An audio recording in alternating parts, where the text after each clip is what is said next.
మనదిరా, ఈ వాడ మనదిరా, పల్లె మనదిరా, ప్రతి పనికి మనవురా. నడుమ దొర ఏందిరో, వాడి పీకుడేందిరో, జాలిం కౌండ్రే ఉస్క జులుం క్యారే.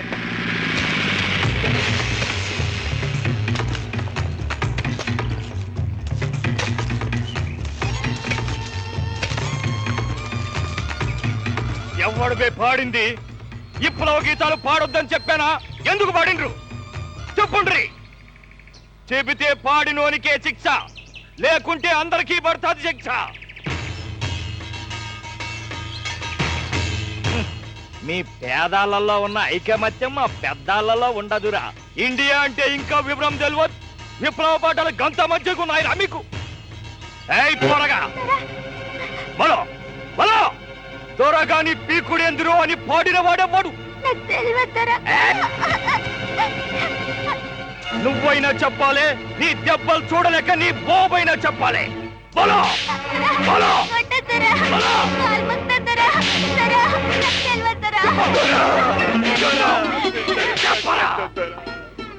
మీ కాలు మొత్తా నేనే పాడినా.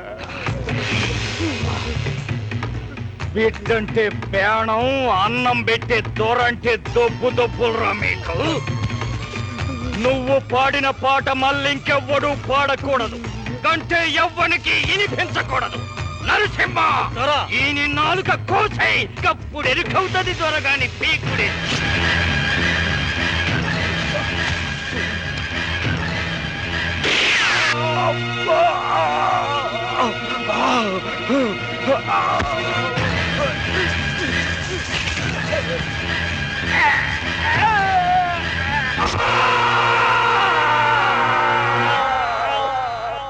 యాభై ఏళ్లు గడిచినా మీ కష్టాలు ఇంకా అలాగే ఉన్నాయన్నమాట.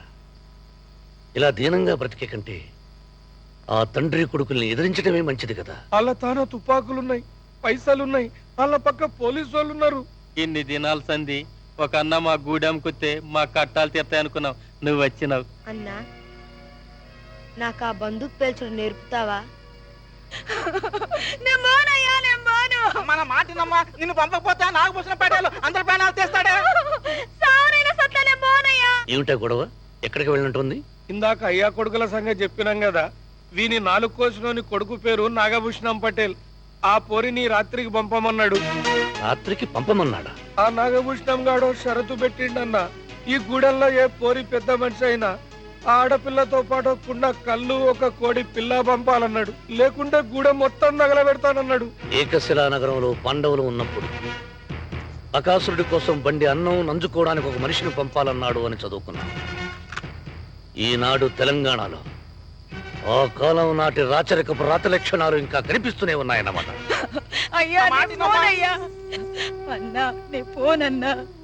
నువ్వు వెళ్ళక్కర్లేదులేమ్మా.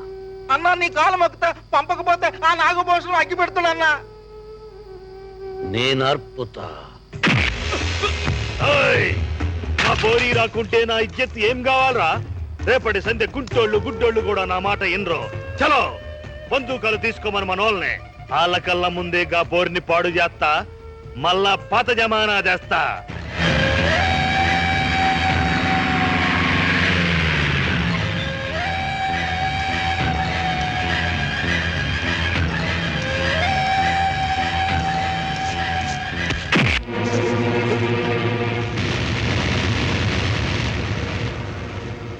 ఎవడు మేను? వీర తెలంగాణ విప్లవ పోరాటంలో అసువులుదిలిన అమరవీరుడి కడుపున పుట్టిన బిడ్డను. జనజాగృతి కోసం నిత్యం వెలగటానికి సిద్ధంగా ఉన్న అడివి దివిటీని. మా అందరికీ అన్న. తెలంగాణలో పుట్టిన పేద బిడ్డలు నాన్న పిలుపు ఏనాడూ మర్చిపోయారా? వాళ్ళకిప్పుడు గుర్తున్న పిలుపు ఒక్కటే, అన్న. అరే అన్నవా? గట్లయితే ఎన్కౌంటర్ దాకా అక్కర్లేదు, మా వాళ్ళే ఖతం చేస్తారు నిన్ను.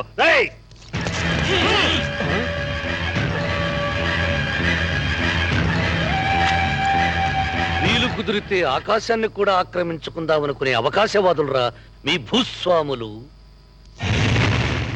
భూమి అనే 2 అక్షరాలను మధ్యకు బద్దలు కొట్టి స్వార్థాన్ని గుర్తుకు తెచ్చే స్వ అనే అక్షరాన్ని మధ్యలోకి చేర్చి భూస్వామి అని పిలిపించుకుంటున్నారా?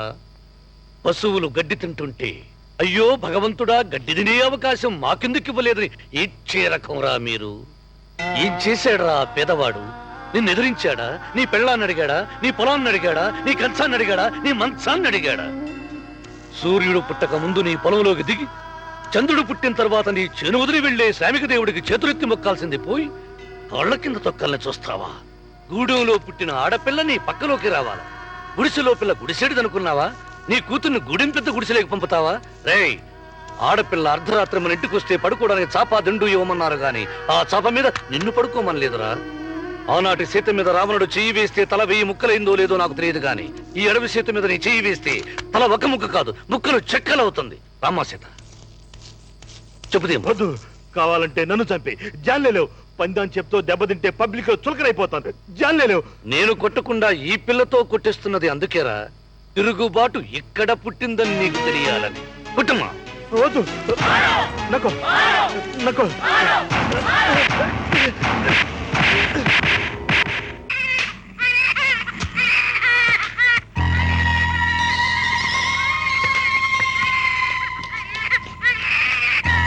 ఏంది ఓరి కేరుతుంది?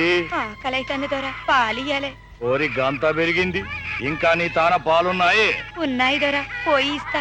ఇస్తావో ఆ వంకతో పని కొడతావో ఎవని కెరుక. నిజంగా ఇస్తా దొరా. ఏది ఇట్లారా, నువ్వు బోరా. పాలున్నాయో లేదో నాకు తెలవాలి కదా. దొరా అబద్ధం చెప్పినవులే. లేదు దొరా. అలా చూపు.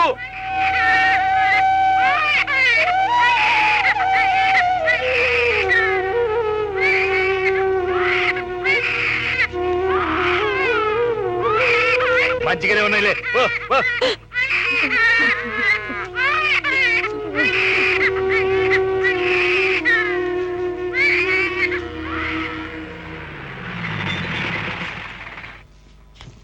ఏందిరా కొడక ఉడుక్కుంటూ వస్తుండ్రు, ఏమైంది? గూడానికి అన్నం వచ్చిండ్రు.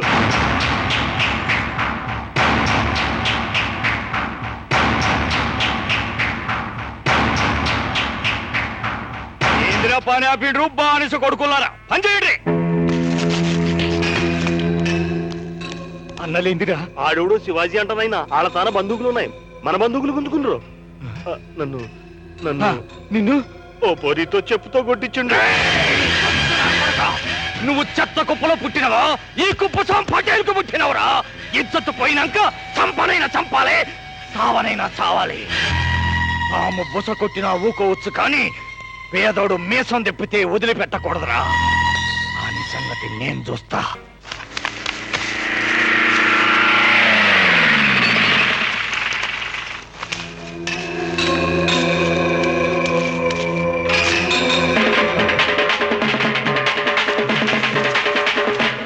ఎరా బానిస కొడుకుల్లారా, ఇంతకు ముందు నేను వస్తే తుండ్లు తీసి నిలబడేటోళ్ళు ఇప్పుడు రొమ్ములు తీసి నిలబడతారా?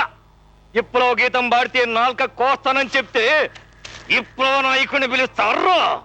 మీ ఏలు ముద్రలతో నా తాను నోట్లుండాయి, మీ బతుకులు నా పాదాల తాను ఉండాయని మరిచి గా అన్న అండ చూసుకొని నా కొడుకును చెప్పుదో కొట్టిస్తారా?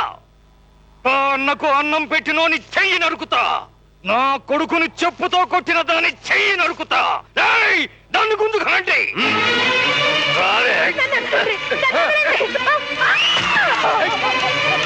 ఇదేనైనా గా పోరి. ఏయ్, దీని చెయ్యి నరికి నా పాదాల తాన ప్రసాదంగా పెట్టు.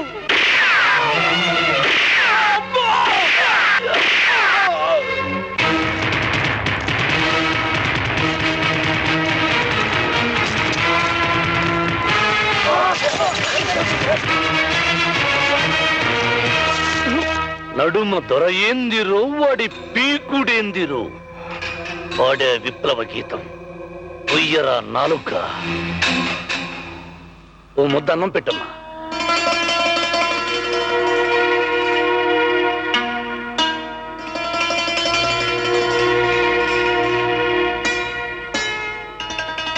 అన్నం పెట్టింది, నరకరా చెయ్యి.